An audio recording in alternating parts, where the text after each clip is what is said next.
Hello friends, आज मैं आप सभी को ब्रह्म मुहूर्त और अमृत वेला जिसे कहते हैं उसकी इम्पोर्टेंस के बारे में कुछ बताना चाहती हूँ। दोस्तों, ये जो हमें ह्यूमन बर्थ मिला है, इसमें हम जैसे जैसे बड़े होते हैं तो बहुत सी सिचुएशंस आती हैं जिसमें हमें अपने गुरु की, अपने भगवान की या डिवाइन की हेल्प की ज़रूरत पड़ती है। लेकिन कई बार हम उस नीड को अवॉइड कर देते हैं और सोचते हैं कि हम खुद ही अपने सभी काम कर लेंगे। लेकिन अगर हम भगवान की हेल्प लेते हैं तो हमें पता है कि वो काम हमारे बहुत ही जल्दी और बहुत ही अच्छे तरीके से हो पाएंगे। तो उसके लिए अगर हम ब्रह्म मुहूर्त में उठते हैं और उसका उपयोग करते हैं तो उसकी अलग ही इम्पोर्टेंस होती है। अब ब्रह्म मुहूर्त का समय होता है 3 से सुबह 5 बजे तक। कई लोग इसे 3 से 6 भी बताते हैं, लेकिन ज़्यादातर 3 से 5 का समय ही माना जाता है।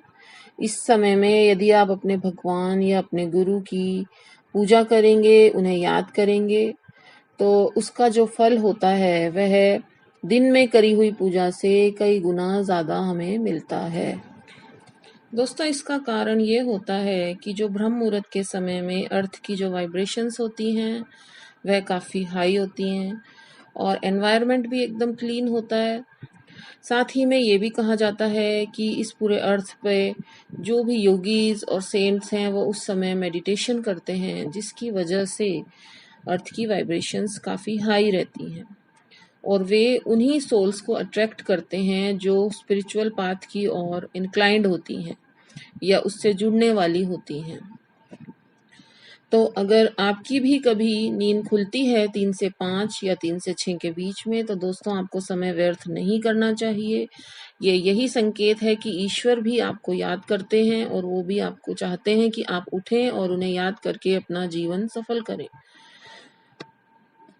दोस्तों, साथ में मैं आपको ये भी बताना चाहती हूँ कि अगर आपको मेडिटेशन या करना नहीं आता है तो उसकी भी यहाँ पर अभी शुरुआत में ज़रूरत नहीं है, क्योंकि आप सुबह उठकर अगर थोड़ी देर प्राणायाम करेंगे या थोड़ी सी ब्रीदिंग एक्सरसाइजेस करेंगे तो उससे भी आपका मन काफ़ी शांत हो जाएगा। लेकिन इस समय को पूरी तरह से सार्थक करने के लिए आपको कोई ना कोई स्पिरिचुअल जो पाथ है उसे फॉलो करना चाहिए। अगर आप बिल्कुल भी किसी गुरु को, किसी ईश्वर को नहीं मानते, तब भी आप अपनी ब्रीदिंग पे फोकस करके, उसे ऑब्जर्व करके अपने भीतर के साइलेंस को प्राप्त कर सकते हैं। उससे भी आपको काफ़ी मदद मिलेगी। दोस्तों, शुरुआत के लिए मैं आपको कुछ टिप्स दे देती हूँ जो आपको हेल्प करेंगे आगे बढ़ने के लिए। तो आप शुरू में जस्ट बैठें और साइलेंटली अपनी आईज क्लोज कर लें और अपने गुरु को या भगवान को याद करें।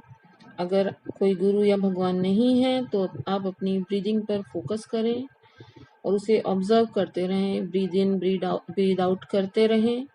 लेकिन जो बीच बीच में हमारे थॉट्स आते हैं वो हमें डिस्टर्ब करते हैं और शुरू में तो काफ़ी ज़्यादा ही करते हैं, तो उन्हें अवॉइड करने के लिए हमें एक फोकस चाहिए।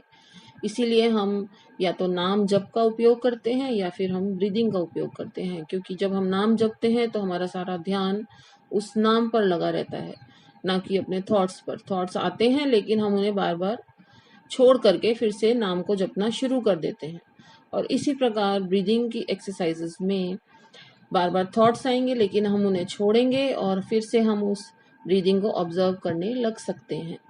तो ये टेक्निक्स होती हैं कुछ, ताकि हम अपने थॉट्स पे ध्यान ना दें।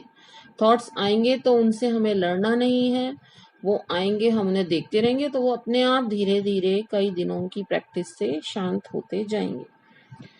तो इसमें हम कुछ नाम जप को इंक्लूड कर सकते हैं और धीरे धीरे उसके बाद हम मेडिटेशन, जो कि प्रॉपर मेडिटेशन सीख कर, या आजकल तो गाइडेड मेडिटेशन यूट्यूब पे काफ़ी उपलब्ध हैं, उन्हें भी फॉलो कर सकते हैं। दोस्तों, ब्रह्म मुहूर्त में उठकर इस समय का उपयोग ज़रूर से हमें करना, क्योंकि वो ब्लेस्ड सोल्स होती हैं जिन्हें भगवान इसी जन्म में जगाने का काम करते हैं। ये सभी के साथ नहीं होता कि सभी की नींद 3 से 5 में खुले, तो आप खुद ही सोचिए कि आप कितने लकी हैं अगर आपकी नींद खुल रही है। तो आप इस समय का सदुपयोग करें। इस प्रकार सदुपयोग करने से आप अपने मन में और विचारों में बदलाव महसूस करेंगे। आप अपने अंदर एक अलग ही प्रकार की शांति महसूस करेंगे। कम से कम 21 दिन तक इसे ज़रूर ट्राई करें और अपना जीवन सफल करें।